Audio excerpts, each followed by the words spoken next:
There is a task on your list right now that you have been avoiding. You know exactly which one it is.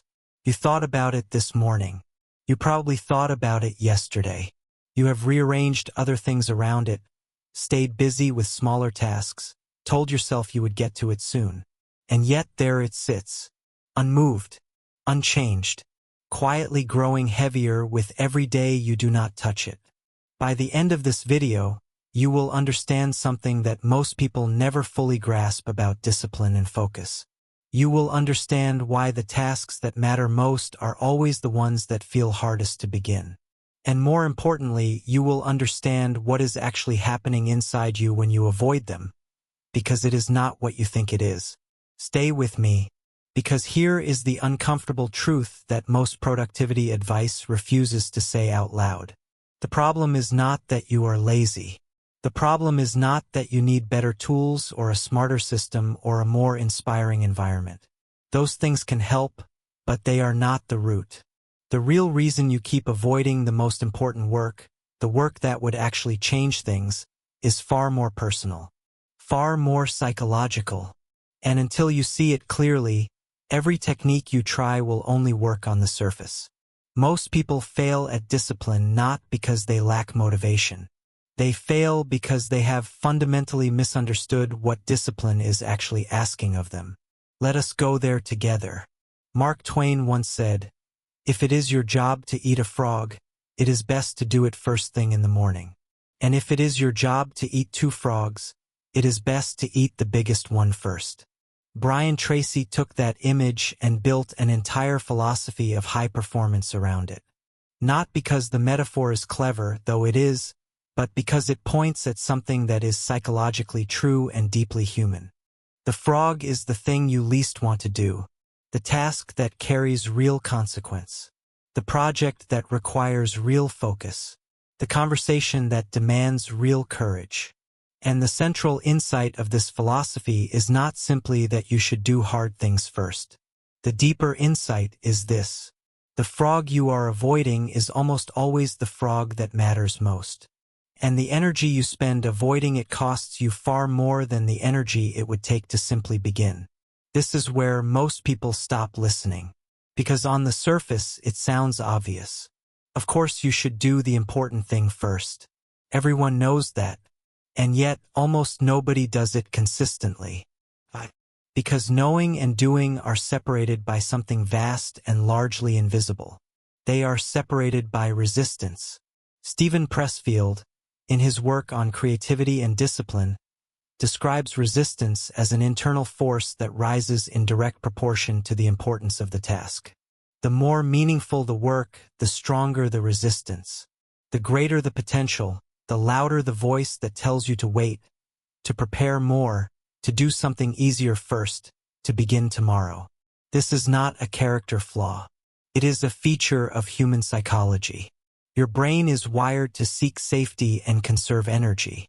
Difficult, meaningful work triggers the same threat response as physical danger. Not consciously, not dramatically, but quietly, beneath the surface, your nervous system registers the important task as a risk. And it works to move you away from it. Understanding this changes everything. Because once you see resistance for what it is, not laziness, not weakness, not a sign that you are not ready, but a predictable psychological response to meaningful work, you can begin to work with it rather than against yourself. Brian Tracy's core argument is elegant in its simplicity. He says that the ability to identify your most important task, your frog, and then to begin it immediately and work on it without interruption until it is complete, is the single most powerful habit a person can develop. Not one of the most powerful, the most powerful. And before you dismiss that as hyperbole, consider what it actually means in practice. Every morning you wake up, you face a choice. Not the choice between working and not working. Most people work. The choice is between the work that matters and the work that feels easier. Between the task with real consequence and the tasks that create the appearance of productivity without actually moving anything forward. Checking email feels productive. Responding to messages feels productive. reorganizing your files, attending unnecessary meetings, refining things that are already good enough. These all feel like work. And they are, in a narrow sense. But they are not the frog. And deep down, you know the difference. You can always feel the difference, even when you pretend you cannot. Tracy calls this the difference between activity and productivity. Activity is motion. Productivity is progress. And the cruelest trap of modern work life is that it is possible to stay in motion all day, to feel genuinely busy from morning to evening, and to end the day having made absolutely no real progress on the things that matter most. That feeling, that specific exhaustion that comes not from effort but from displacement, from knowing you spent the day avoiding rather than advancing, that feeling is one of the quiet sources of deep professional dissatisfaction. And it compounds. Day after day, week after week, the frog sits there growing larger in your imagination than it ever was in reality. Because here is something that Tracy emphasizes, and that experience confirms without exception. The frog is almost never as difficult as the avoidance of it. The anticipation of a hard task is nearly always worse than the task itself. Once you begin, once you actually engage with the work, the resistance falls away. Not entirely, not immediately, but it falls. The fog clears. The mind engages. And something that felt enormous from a distance becomes simply work. Difficult work, perhaps, but manageable, human-sized. The act of beginning is the hardest moment. Everything after beginning is momentum. This is why Tracy insists on the morning. Not as an arbitrary rule, but as a strategic choice rooted in neuroscience and psychology. Your willpower, your self-regulatory capacity, your ability to make clear decisions and resist distraction, these are not fixed throughout the day. They deplete. Research consistently shows that decision fatigue is real, that the quality of your choices deteriorates the more choices you make. Which means that by mid-afternoon, by the time you have answered dozens of messages and navigated the small frictions of the day, you have less capacity for the hard thing. Not less desire, less capacity. Which means the morning is not just convenient. It is neurologically optimal. It is the window when your resources are fullest, your mind is clearest, and the resistance, though present, has not yet been fed by a day of lesser tasks. And when you use that window to face the frog directly, something else happens. Something that Tracy describes as psychological momentum. When you accomplish the most difficult thing first, when you begin the day with a genuine win, the rest of the day feels different. You carry a quiet confidence forward. A sense of completion that no amount of email management can replicate.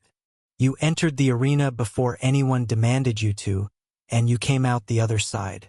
That feeling follows you.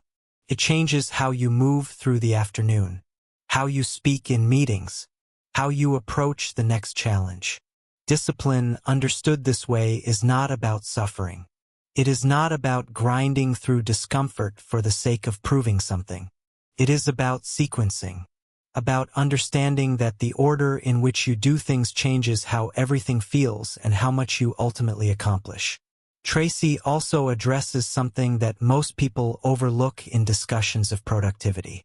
He talks about clarity, specifically, the extraordinary power of knowing with precision what your frog actually is. Most people have a vague sense of what they should be doing. They know, in general, that there are important things being neglected. But vague knowing is not the same as clear commitment. The exercise of writing down your most important task, of naming it specifically, of identifying it as the one thing that, if completed today, would create the most meaningful forward movement, this exercise alone changes your relationship with the task. There is a reason why unwritten goals remain wishes. And there is a reason why written goals carry weight. The act of naming something is the first act of owning it. When you write down your frog, you are no longer circling around it in your mind. You have placed it on the table. You have made it real. And you have created the beginning of a contract with yourself. Tracy suggests reviewing your goals and your most important tasks regularly, not obsessively, but with the kind of consistent attention that tells your unconscious mind that this matters, that this is real, that you are serious about it. And the unconscious mind, far more than most people appreciate, responds to that signal. It begins to organize your thoughts, your perceptions, your attention around what you have declared important. This is not mysticism. It is simply how attention works. You find what you are looking for. You move toward what you are focused on. Now, there is a version of this philosophy that can be misused. There are people who turn eat the frog into a form of self-punishment, who approach every morning with grim determination, forcing themselves through tasks they hate, believing that misery is the price of discipline. That is a misreading, and it leads to burnout, not performance. The real invitation here is not to suffer first. It is to lead with what matters. It is to build the kind of daily integrity where your actions and your priorities are aligned, where you are not constantly living in the gap between what you know you should do and what you actually do. Because that gap, that daily distance between intention and action, is exhausting in a way that hard work never is. Hard work tires the body. The gap between intention and action corrodes something deeper. It erodes self-trust, slowly, without announcing itself, until you stop fully believing your own plans, until the goals you set feel slightly fictional, like things you say rather than things you do. Eating the frog, done consistently, closes that gap. One day at a time, one task at a time. It is not dramatic. It is not cinematic. But the quiet, accumulated evidence of a person who does what they say they will do, who faces the hard thing, who begins before they feel ready, that evidence becomes the foundation of a different kind of self-belief. Not the belief that everything will be easy, but the belief that you can handle what is difficult, that you have done it before, that you will do it again, that resistance is not a stop sign. It is simply the feeling of something maturing. And that belief, built slowly through the unglamorous practice of beginning the most important thing first, is one of the most valuable things a person can possess.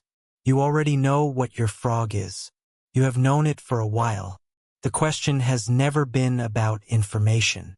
The question has always been about the moment when knowing becomes doing. That moment is always now. It is never perfectly convenient. It is never after you feel more prepared or more motivated or more certain. It is simply now, in this ordinary moment, with whatever energy and clarity you have. Begin with what matters. Do the hard thing first, not because it will always be easy, but because beginning it will make you someone who begins hard things. And that person, over time, becomes capable of far more than they imagined. That is the gift buried inside the discipline, not the completed task, the person you become by completing it.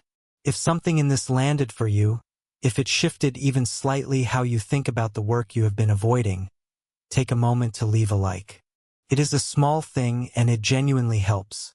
And if you want to keep exploring ideas like these, about discipline, focus, and the quiet habits that shape extraordinary lives, Audiobook Studio has more waiting for you. Subscribe whenever it feels right. There is no rush. Just good things here whenever you are ready.